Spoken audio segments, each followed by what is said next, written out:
Guys, never did I think in my entire life that I would be holding up a Western book as the next book I'm about to read. In this reading vlog, we're going to be tackling Lonesome Dove by Larry McMurtry. This is probably about as far out of my comfort zone as you can get, besides like certain types of horror. It's almost 900 pages. Let's be real. I might be in shock at how many pages a book is, but at the end of the day, I will not buy a book that's under 300 pages unless it has raving reviews. The bigger the book, the more likely I am to buy it. But still, I didn't think it was 900 pages. So why on earth would I pick up this book if it's so far out of my comfort zone? I watched a YouTube video and oh God, I can't remember the name of the video right now. I'm going to put who it is right here because I cannot for the life of me remember. I just remember watching him talk about specifically this book and The Stand. It's the first time I've ever come across his videos, and his review of those books had me buying them both. Normally, I am a epic fantasy, dark romance, romantasy, recently science fiction and lit RPG type of girl. So I do like a wide variety of genres, but Western has never really piqued my interest, unless you count like Red Dead Redemption or something. I do know, though, that this is a very widely loved book, and it did win the Pulitzer Prize. I would lie if I said I knew what that was, but I know it means something really good for this book. So I guess the biggest question is, will this Western novel that gets so much love live up to the hype for a reader like me? I'm honestly excited to find out. So get comfy, grab a snack, and set in for the long haul because I'm taking you on this journey with me and we're going to read The Lonesome Dove.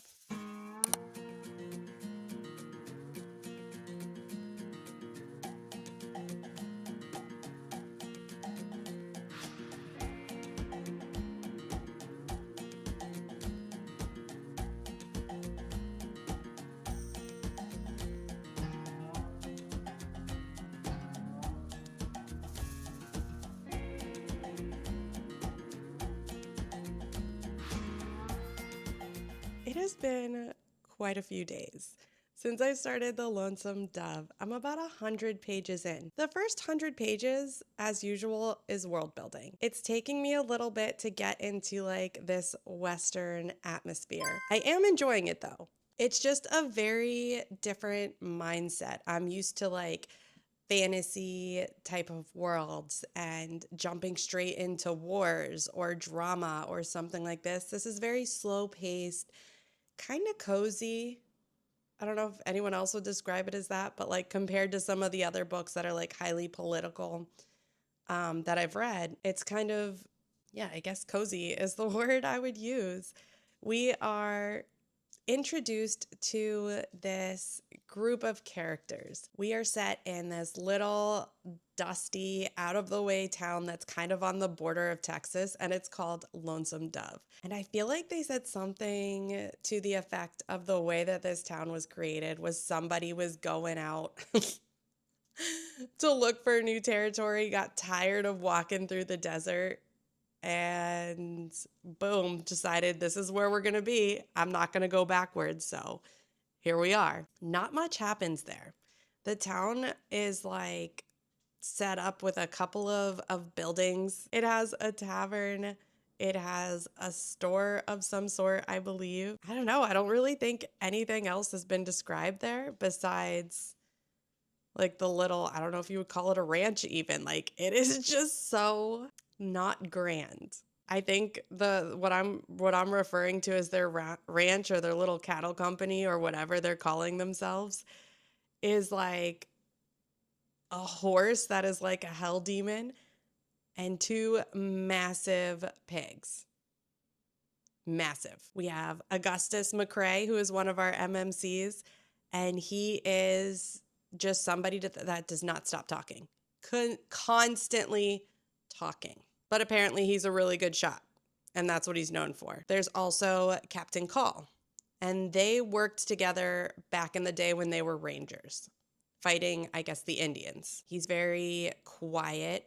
He's constantly working, doesn't like to sit still, will literally work from sunup to sundown, and is very restless when there's nothing else for him to do. And then we got some of their companions, and I'm not really sure. We haven't been told too much about them. You have Newt, P.I. Parker, and Dietz.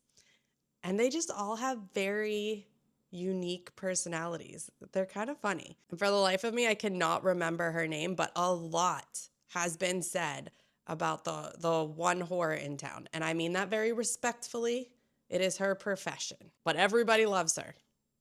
And I don't know how big of a part she's going to play in this book, but she is involved in a lot of these people's lives. They all have nice things to say about her. We go a little bit into her backstory. So we're getting like these little tidbits of people. And I guess really what the first 100 pages has given us is that here's the setting, here's these people, and you have these two older gentlemen, Carl and Augustus, which they call him Gus, who are kind of looking back on their glory days of going across the border, stealing cattle, and kind of living a very thrilling life. Except now things aren't so thrilling. They're getting older. They want to go on one big last adventure. And it looks like we are heading towards, I think it's Montana. There still might be some Indians up there. It's not settled yet. So we are looking to go back across the border, grab some cattle, and make one last big run. And I'm kind of excited to get into other scenes besides Lonesome Dove because I've just heard enough about it. I'm ready for some action. And maybe they'll just find a place to call home. So that's where I am. Again, I'm not having a bad time. I'm having a good time, but it is just a slow start and it's different type of world building than I'm used to. So it's taken me a bit to get into it. I am excited that Spotify actually by tomorrow will have the audiobook up. And I have Spotify hours that I think I'm going to use to like do a little bit of an immersive read. I've been getting a lot done around the house lately, and having the audiobook of this is really going to be awesome. Hopefully it's a good one. I think we're just going to jump back into our adventure and see what happens when we cross the border. I'm only a couple hundred pages farther than I was the last time I talked to you, and I'm having such a good time. It is still slow. I'm only on page 305 out of 900, I think it was. So it's slow going. We're out of Lonesome Dove now. We're finally on our trek to Montana. Our working girl, Lorena, is no longer a working girl. She is trying to make it to, I think it's San Francisco. And Jake is a dirtbag. Cannot stand him. That's all I'm going to say about him. He is literally useless, in my opinion. But we're on our journey. This book makes me chuckle. All of these men in this town have slept with Lorena. They have hired her. They have seen her with no clothes on, right? She walks out for this journey because she's now going with them. She doesn't want to stay in Lonesome Dove anymore. She walks out in a pair of pants and everyone is scandalized. I think that is so funny. Nobody's scandalized that half the town has slept with her. But, she wore a pair of pants. Don't look at her. Thank God I wasn't born in those times. I cannot wear dresses and skirts. Apparently, I'd have been scandalous. It is very interesting, though, that a lot of the talk about women is like, why do you marry a woman? Well, hopefully because she makes good biscuits. Ha ha ha, you know? Like, they don't really think of marriage as like a friendship or a relationship. It's more of like, what do I get out of it? So it's very interesting to look at it from that aspect. It does make me chuckle quite a lot, though. I really like the banter between all these characters. There's obviously a very strong found family between the people that have known each other for years and now these newer young bloods that are kind of coming into the fold. I did try listening to it on audio and no. Only because the way I read this book, even though some of the words are spelt a little off because it's like abbreviated and they're kind of talking like a cowboy would, hearing the entire book read like that, I can't do it. Like my brain just doesn't sit well with my brain. So I'm better off reading this one physically. I was trying to do a little bit of both. But yeah, I am having a good time. I thought I would just update you a little bit. We're seeing some dangers pop up on our journey where like this kid is crossing the river on his horse and all of a sudden he's covered in snakes. And you're like, what the hell? Snakes don't act like that. But apparently water moccasins have nests in the water. I guess I knew that roughly. I didn't think they were actually in the water though. So like he just happened to have bad luck and walked through a nest of water moccasins and they literally swarmed him. That is so terrifying to me. Ugh. Couldn't do anything about it. So like you're seeing these little dangers start to pop up and they've barely left the town. So I can only imagine what's about to come up. But our girl Lorena, I am loving her. I didn't like her at first, but her personality is starting to come out and she is a little spitfire. And I'm so curious where she's going to end up in all of this because I don't think it's going to be San Francisco like she thinks. There's also this whole other drama going on because Jake Spoon had accidentally killed a dentist in another town and that dentist's brother was the sheriff. It's kind of like a drama TV show.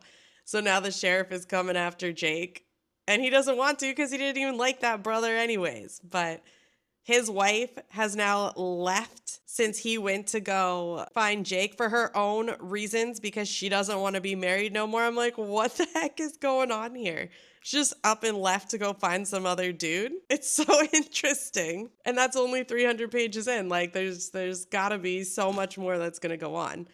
I didn't realize, but now I realize that this is also a TV series and it is on Amazon Prime. So I'm kind of excited to see after I'm done reading this. I want to watch it and see how that correlated to the screen.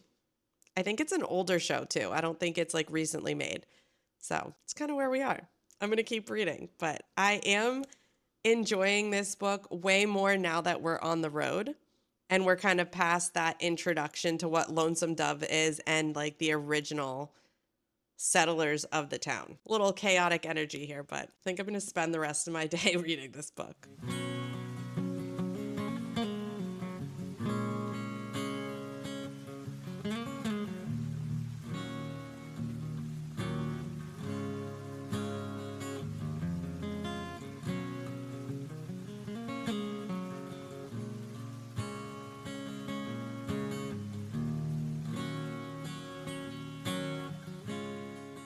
I hope you guys can see me well enough in this video right now. We lost electric. It is raining. It's been raining for 2 days now. I think we're like scheduled.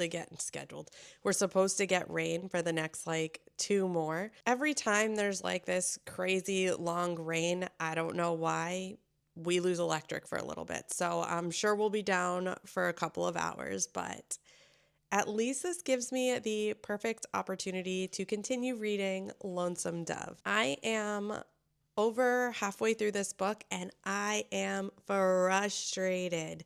Things have started happening, like it's really picking up the pace a little bit, but in a slow way. I don't even really know how to say that. We have Indians kidnapping people. We have people dying in ways I didn't expect them to die. We have characters that were separated or new characters that we were meeting along the way starting to come together in different ways. I think what bothers me the most about this book is what the Indians do to people. And I'm not saying it in a way of like, I feel like they, like as much as it sucks, they did have a right to fight back, right? But it's the way they do it. Like the scalping, the maiming, I don't know. It just bothers me, probably because that actually did happen. So it bothers me a little bit more, whereas like when I'm reading my fantasy books, like whatever happens in those, it's not real, you know? It's all fake. This actually like has some truth to it. It turns out like the Indians aren't wiped out yet. They're still fighting back, even if they're fighting back like more so with a guerrilla type warfare. And there's this guy, Blue Duck, who our 2 Texas Rangers know from back in the day. He's still running around getting the younger Indians riled up. And he is a big, mean man. I would not want to come face to face with that man. Ugh. There's also all these buffalo hunters out and about, and they're these giant men with like these 50 cal guns, and they're just like wasting away all the buffalo. Things are getting a little nuts. It's getting a little chaotic. It's getting a little crazy, but I'm really having a good time. There were these characters, and I was in bed reading late last night, and I told my husband, I was telling him how much I loved these characters. I think they're my favorite, blah, blah, blah. The next page, the next page, I was just literally chuckling about something that they did, and the next page, done. In a horrible way. So yeah, that's how my that's how my reading journey is going so far. I don't know. There's no way I'm finishing this tonight. Yeah, I'm almost at 500 pages and it's a 900-page book, so it'll probably take me a couple more days to finish this. I don't know how this book is going to end because it has me stressed right now. So I'm going to take advantage of the power being out and read until it comes back on at least. I'm not happy right now. One of the characters that has been with me from the very beginning of this book just died in a way that I think is such a cop-out death. I don't know. You have these people who've been Texas Rangers, right? They have been fighting Indians their entire life. This is what they're known for. They are known throughout all the other states for holding that Texas border and keeping the Indians out or fighting them or whatever. You mean to tell me, maybe slight spoilers, so if you don't want to hear, don't listen. You mean to tell me when they see a young boy Indian running at one of their people with, they call it a lance. So in my mind, I picture like a medieval lance, but I know that's not what it is. You mean to tell me you don't shoot him? Everyone just watches this happen. And then one of the best characters of the entire book is just done. Just like that. It's not that the character died. It is the death that happened to him. I don't like it. I guess it doesn't matter if I like it. But how? I don't know. I'm frustrated. The second half of this book has been phenomenal. Absolutely phenomenal. One of the best scenes I've ever read in a book just happened between a grizzly bear and a bull. Like the most epic scene. I don't know, it's one of my favorite scenes I've ever read. There's another scene. I don't know, this book has had two of my favorite scenes I've ever read. I'm trying not to tell you too much without telling you exactly how I feel. While telling you exactly how I feel. Well, I have less than 100 pages left, and I have no idea how this is going to end. Things are getting crazy. People are getting attacked. The Indians are not as extinct as everyone seems to think, at least up north. So that's kind of where we are. We've made it to Montana, just barely, and some surprising things have come out.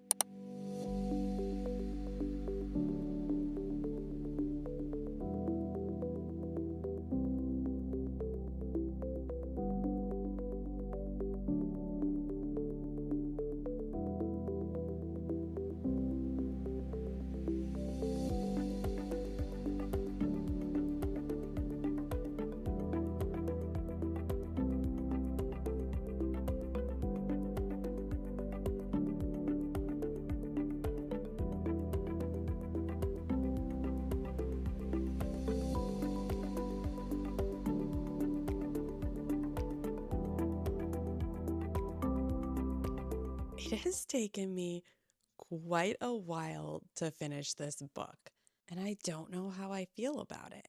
It was a great book. I feel like I learned a lot about the way things were before there was law and order, and people kind of had their own form of justice, and they dispensed that justice how they saw fit. I thought that this book was about a journey from Texas to Montana and herding cattle and the dangers of that and what went along with discovering new territory.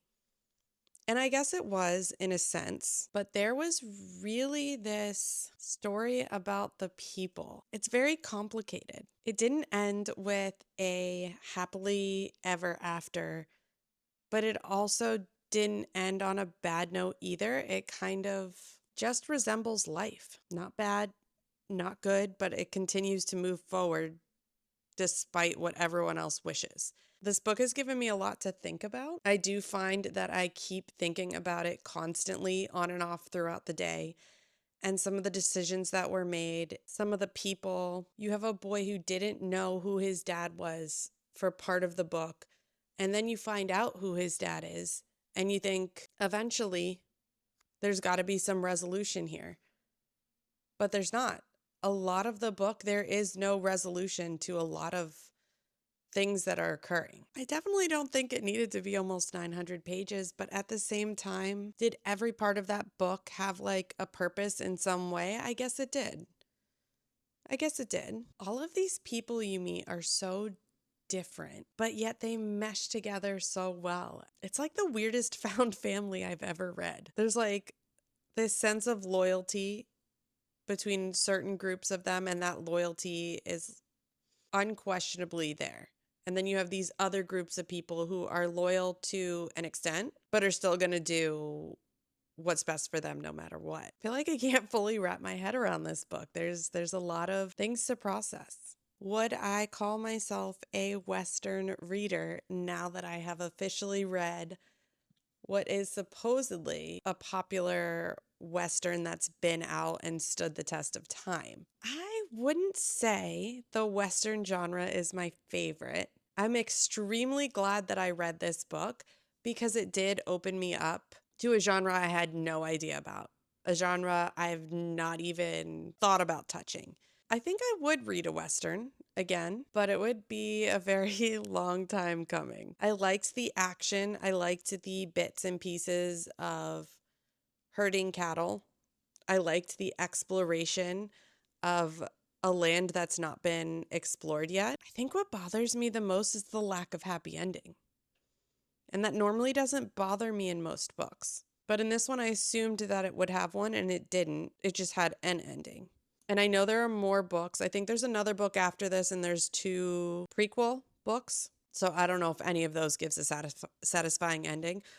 All I can say is don't read. If you have this version of the book, I accidentally spoiled myself and didn't realize it. Why we got to put that stuff at the beginning of the book? I read, if you have this version, the 40th anniversary edition, the preface in the beginning that was written by the author had some spoilers in it. And I wish I wouldn't have read it to begin with. I don't know if that impacted my experience with the story at all. So yeah, I guess to sum it all up, I'm really glad I did get out of my comfort zone and read a book that I never thought I would read. It was a fun experiment, and I actually did enjoy the book overall. What is a book that you've read that was completely out of your comfort zone and you ended up loving? Let me know if you liked this kind of experiment, and maybe I'll do it again in the future. Thank you guys so much for hanging out with me while we went on this journey of exploring a new genre that is way out of my comfort zone. If you are new, make sure you hit that subscribe button, and if you enjoyed the video, please leave a like. I hope you all have an amazing day, and I will see you